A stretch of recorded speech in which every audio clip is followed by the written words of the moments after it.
तरफ बेटी करोड़ों में खेल रही है और दूसरी तरफ माँ बाप के पास इतना भी नहीं कि लोगों का कर्जा चुका सके। आज मेरी पहचान सिर्फ इतनी बनकर रह गई है कि ये उसी बहन का भाई है ना जिस पे मर्डर का केस चला था। चुप कर समर, चुप कर। अपनी बहन के बारे में ऐसा बोलते हुए तुझे शर्म नहीं आती? अगर आज वो अपनी जबान नहीं खोल रही है तो इसका मतलब ये नहीं कि वो गुनहगार है। लोगों को तो बस बातें बनाने का मौका मिलना चाहिए। हम घर वाले होकर अगर उसे सपोर्ट नहीं करेंगे तो बाहर वाले तो हजार बातें बनाएंगे ही ना। धीरे बोलो अंबिका, धीरे बोलो, सलोनी सुन लेगी।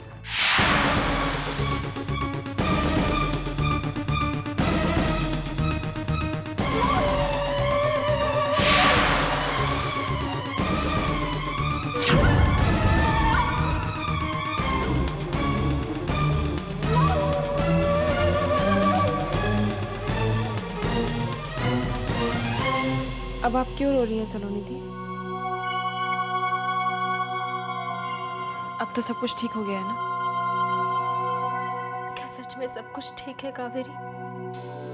हाँ, ठीक ही है। अब आपको क्या बताऊं, बेकार में ही आप दुखी होंगी। मुझे मेरे अपनों की तकलीफ जानने का हक है ना? या इतना पराया समझ लिया मुझे कि मेरे सामने खुलकर रो भी नहीं सकती? अपने आंसू छुपाने की कोशिश क्यों कर रहे हैं सब? कुछ भी ठीक नहीं है सलोनी दी। इस घर को तो किसी की नजर लग गई। पहले पापा जी की नौकरी चली गई और कर्जा इतना बढ़ गया है कि चुकाना भारी पड़ रहा है।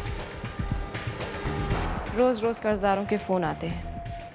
अब तो घर आकर सब धमकी देने लगे।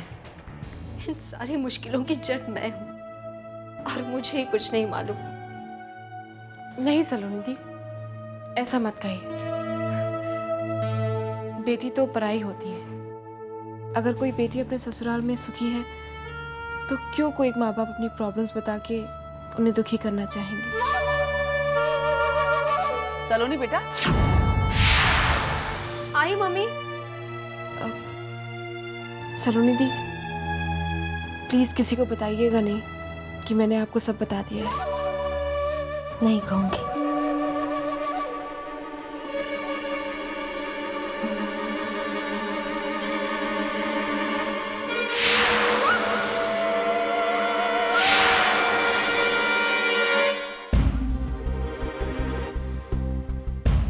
अरे सलोनी बेटा, आ मेरे पास भी बैठ बेटा। तुझे तेरे पापा ने पकोड़े बनाने में लगा दिया और यहाँ मैं तुझसे बातें करने को तरस रही हूँ। हाँ, जैसे सलोनी के ना रहने पर तो तुम मुंह पे ताला लगा कर बैठती हो ना। अच्छा जी, बोल तो ऐसे रहे हो जैसे तुम्हारा मौन व्रत रहता है आजकल। सलोनी दी, आजकल मम्मी डैडी का यही टाइम पास रह गया है। बिना बात की बहस और पूरे मोहल्ले का एंटरटेनमेंट। पापा, मुझे देर हो रही है, जाना होगा। अरे बेटा, तुम तो गायत्री से मिल के जाने वाली थी ना। जी, लेकिन कोई बात नहीं, मैं बाद में मिल लूंगी उनसे। रुक जाइए सलोनी दी, अभी तो ठीक से बात भी नहीं हुई आपसे। हाँ बेटा, अगर कोई जरूरी काम ना हो तो रुक जाना। मन तो मेरा भी कर रहा है मम्मी रुकने का, लेकिन क्या करूं, जाना पड़ेगा। बाद में आऊंगी ना मैं। ठीक है बेटा।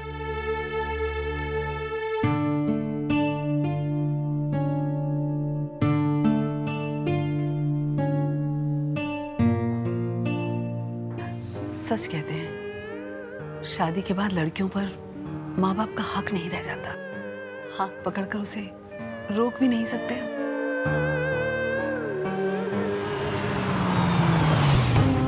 दीदी की बदनामी ने हमें बर्बाद करके रखा। सिर्फ दीदी की वजह से मुझे कहीं नौकरी नहीं मिली। इस घर को तो किसी की नजर लग गई है। पहले पापा जी की नौकरी चली गई और कर्जा इतना बढ़ गया है कि चुकाना भारी पड़ रहा है।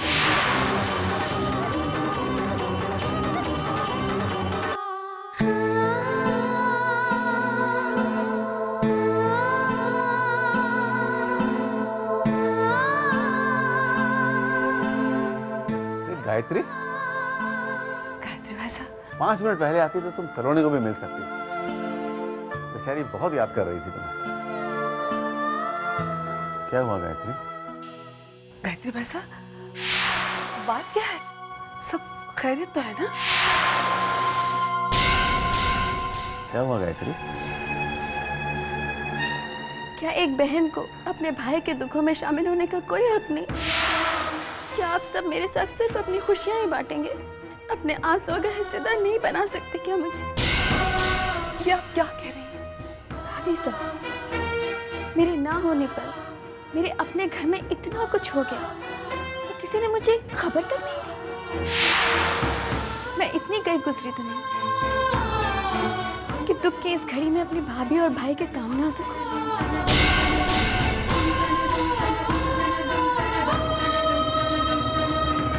ऐसी बात नहीं है गायत्री भैसा। आपसे इस घर में क्या छुपा है? हम तो सिर्फ इतना सोच रहे थे कि आप आ जाएं, तब हम आपको सब बता दें। सलोनी कैसी है?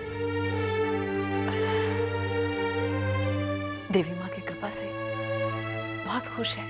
बस अभी अभी गई है। बहुत देर तक आपका इंतजार करती रही। तो रोकी क्यों नहीं? पता नहीं, अचानक उसे अपने ससुराल की याद आ गई और चली गई। गायत्री भैसा, एक काम कीजिए, अंदर जाइए, जाके हाथ मुंह धो लीजिए, फिर साथ में बैठकर चाय पीते हैं।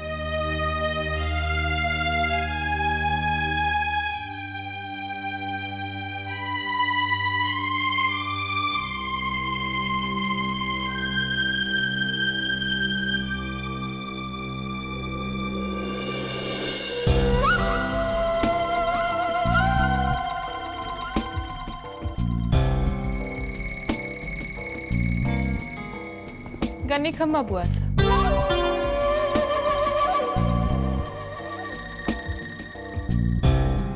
पहुंचने से पहले ही आपको सब कुछ पता चल गया? ओह, मैं तो भूल ही गई।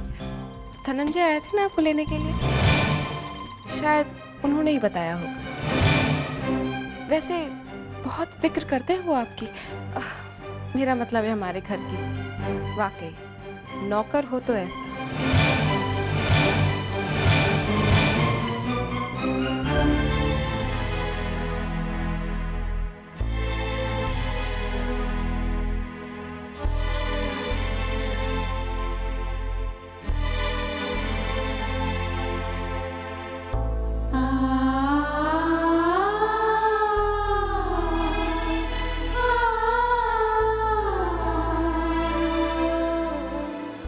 बचपन से जब भी मेरे सामने कोई भी परेशानी आई,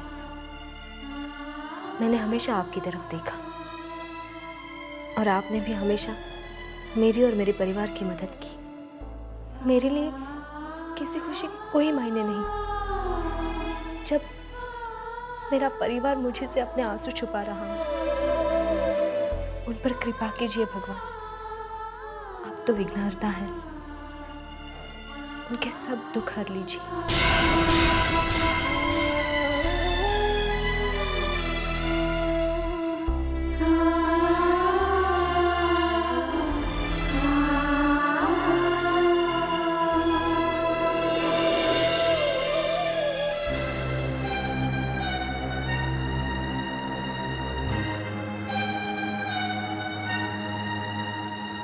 Is there any problem at all? नहीं तो कोई प्रॉब्लम नहीं।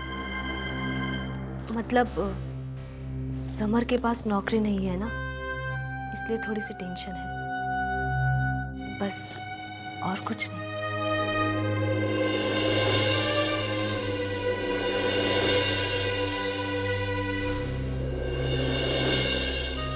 Are you sure?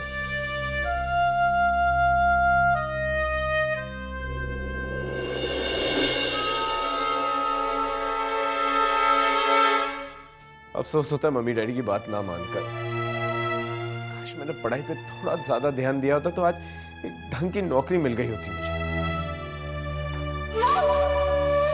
अगर तुम बुरा ना मानो तो डैड से बात करके देखो, शायद वो तुम्हारी कुछ हेल्प कर सके। नहीं काबिल, तुम्हारे डैड से हेल्प लेना ठीक नहीं होगा। और नौकरी की सिफारिश तो बिल्कुल भी। सिफारिश तो बहुत मामूली बात है सर।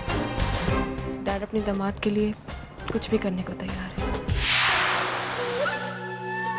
अगर जमाई साहब ब्रजेश जी ने डैड का बिजनेस चौपट नहीं किया होता तो तुम आज आराम से डैड का बिजनेस ज्वाइन कर सकते थे और किसी के आगे हाथ फैलाने की जरूरत भी नहीं पड़ती।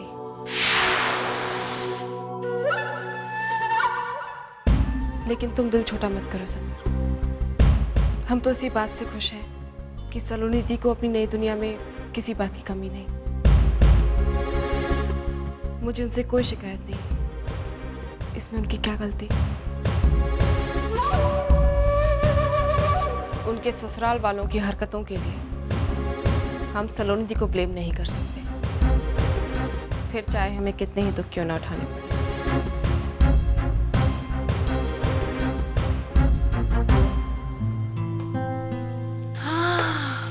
भाभो, सलोनी के हाथ में जो स्वाद है ना, रुका ही नहीं जाता। मुझे तो लग रहा है कुछ दिनों बाद मैं।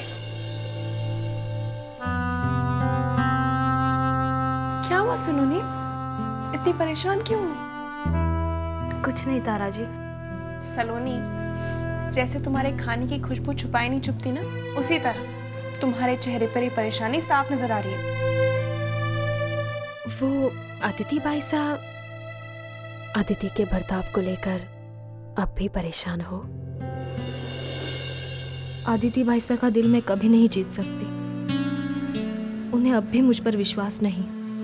तो इसमें उदास होने की क्या बात है? अदिति की कमजोर नस है ईशान। ईशान को बस में कर लो, अदिति खुद तुम्हारी मुट्ठी में आ जाएगी। अरे भोली बहू, ईशान को खुश रखेगी तो अदिति भी खुश रहेगी। कितना प्यारा बच्चा है ईशान, उसे इस तरह इस्तेमाल करना नहीं भाभो। अरे तो तुम कहाँ उसे नुकसान पहुंचा रही हो? तुम तो सिर्फ उसका दिल जीत रही हो। प्यार से दिल जीत लो ईशान का और अदिति भी तुम्हारी पग बन जाएगी। तारा बिल्कुल सही कह रही है। लेकिन कैसे? तुम उसकी फिक्र मत करो, वो सब मैं तुम्हें सिखा दूंगी।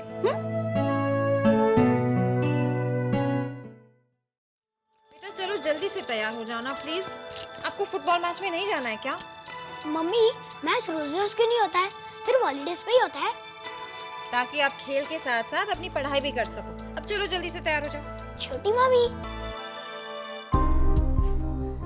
मैं आपकी हेल्प करूं? No thanks. कैसे आना हुआ? आपके लिए चाय लाई। और ईशान, तुम्हारे लिए तुम्हारा फेवरेट केक बनाया मैंने आज। वाह केक, थैंक यू छोटी मम्मी। ईशान, कपड़े गंदे हो जाएंगे बेटा।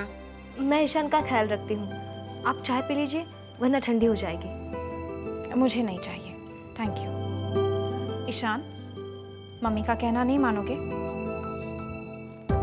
Ishan, you are a good boy. बड़ों का कहना मानते हो ना, बाद में खा लेना। ओके, लेकिन टेस्ट तो करने दो।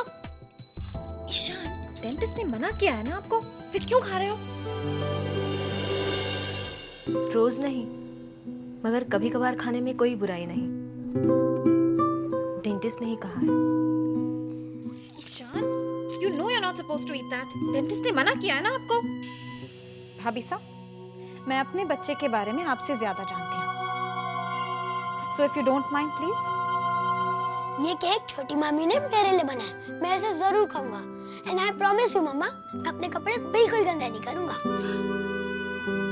ईशान, ईशान!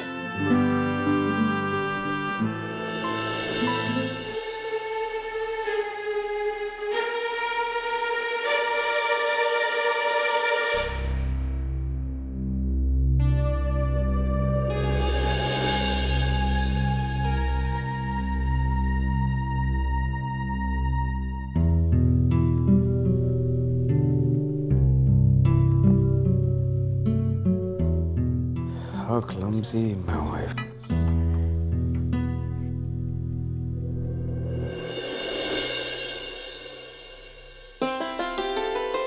Come again.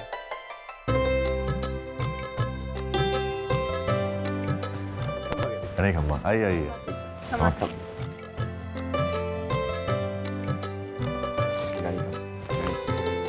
बैठिए, आप ही का वेट हो रहा है। तारा, इन्हें भी चाय? हाँ। जी नहीं, थैंक यू वेरी मच, चाय की जरूरत नहीं। Thank you. जी जैसा हमें यहाँ बुलाने की कोई खास वजह? बताते हैं, इतनी जल्दी भी क्या है? सलोनी दी कहाँ है? मैं बुलाती हूँ। आप इन्हें सलोनी के रूम में लेकर जाइए, हमें समर के साथ कुछ बातें करनी है। ऐसी क्या बात है जो हमारे सामने नहीं हो सकती? आपकी बुराई अब आपके सामने तो नहीं कर सकते ना भाभी साहब। इन्हें बात करने दीजिए, हम सलोनी के रूम में चलते हैं। आइए।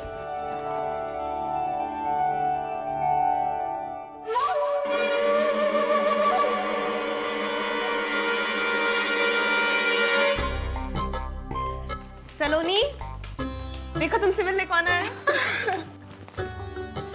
कैसी है? मैं ठीक हूँ, तुम बताओ तुम यहाँ कैसे? लीजिए, खुद इनवाइट करते हैं और फिर पूछते हैं तुम यहाँ कैसे? भाई, जमाई साहब ने बुलाया है। अरे मुझे तो कुछ नहीं बताया उन्होंने। रियली? कमाल है। तुम लोग बातें करो, मैं नाश्ते का इंतजाम करती हूँ। सलोनी दी, सच में आपको नहीं मालूम कि जमाई साहब ने हमें यहाँ इनवाइट किया? नहीं, बहन ने मुझसे कुछ नहीं कहा। कमाल है, अभी शादी को सिर्फ 2 दिन ही हुए हैं और इतना बड़ा कम्युनिकेशन गैप। आप दोनों आपस में बात नहीं करते क्या? नहीं, ऐसी बात नहीं है कावेरी, पता नहीं कैसे भूल गए। शायद कुछ काम होगा आप लोगों से, वरना बताती मुझे। सलोनी दी के साथ क्या बात करूं मैं? यहाँ क्यों भेज दिया उन लोगों ने मुझे? आखिर क्या बात कर रहे होंगे वो समर के साथ? जी जॉब आपके बिजनेस में? हाँ समर, वही हमारे यहाँ बहुत दिनों से एक वैकेंसी थी जिसके लिए हमें एक रिस्पॉन्सिबल और भरोसेमंद इंसान की जरूरत थी। And who else can be a better person than you? देखो समर, अब हमारा परिवार एक है, हमारे दुख एक हैं, हमारे सुख एक हैं। अगर हम एक दूसरे के साथ अपने प्रॉब्लम शेयर नहीं करेंगे तो फिर कौन करेगा? हाँ लेकिन इसमें इतना सोचने की क्या जरूरत है साले साहब?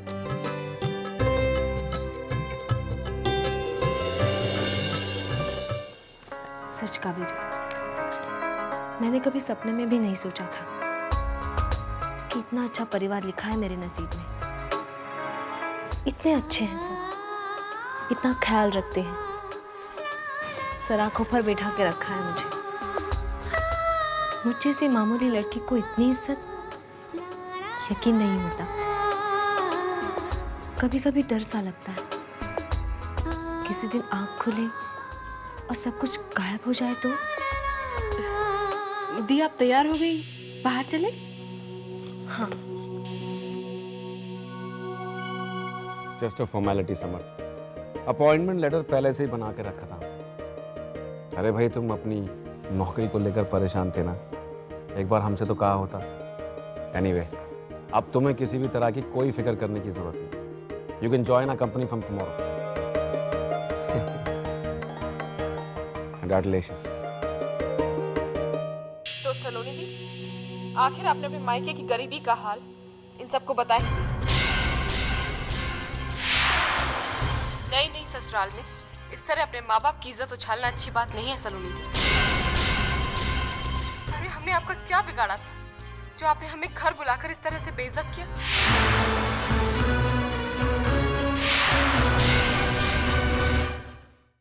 आप गलत समझ रहे हो। मैं आपसे शिकायत नहीं कर रही, मुझे तो सलोनी दी पे हैरानी हो रही है। क्या आप अपने भाई को अच्छी तरह से नहीं जानती? क्या नहीं जानती वो कितने खुददार हैं? किसी के सामने नहीं झुकेंगे और किसी गैर के सामने अपने हाथ नहीं फैलाएंगे। फिर भी आपने इनकी इतनी इंसल्ट की अपने सगे भाई की, क्यों? बड़े घर में क्या गई आप? अपने घर के सारे उसूल भूल गए? अरे इतनी नाक तो बाकी है अभी आपके भाई की कि अपनी बहन के ससुराल में नौकरी की भीख नहीं लेंगे वो। और आपने ये सोच कैसे कि अपनी बहन के ससुराल में वो नौकर बनने के लिए राजी हो जाएंगे? You are getting us wrong. इसमें इंसल्ट होना रहने दीजिए जमाई साहब। जख्म देकर मरहम लगाने की कोशिश मत कीजिए। इतना सब कुछ हो गया है और आप अभी भी यहीं खड़े हैं। चलिए यहाँ से। कावेरी प्लीज, तुम जैसा सोच रही हो ऐसा कुछ नहीं है। मैंने तो कुछ नहीं बताया। सच में मुझे कुछ नहीं मालूम। और जीजा सब हेल्प भी करने की कोशिश कर रहे हैं, इसमें गलत क्या कर रहे हैं? हेल्प नहीं समर, तुम्हारे गले में पट्टा बांध रही है।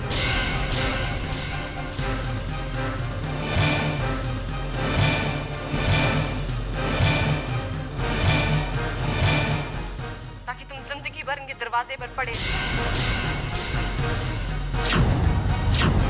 तुम्हारी बहन को अपने मायके की इज्जत का ख्याल हो या ना, लेकिन मैं अपनी ससुराल पे आंच नहीं आने दूंगी।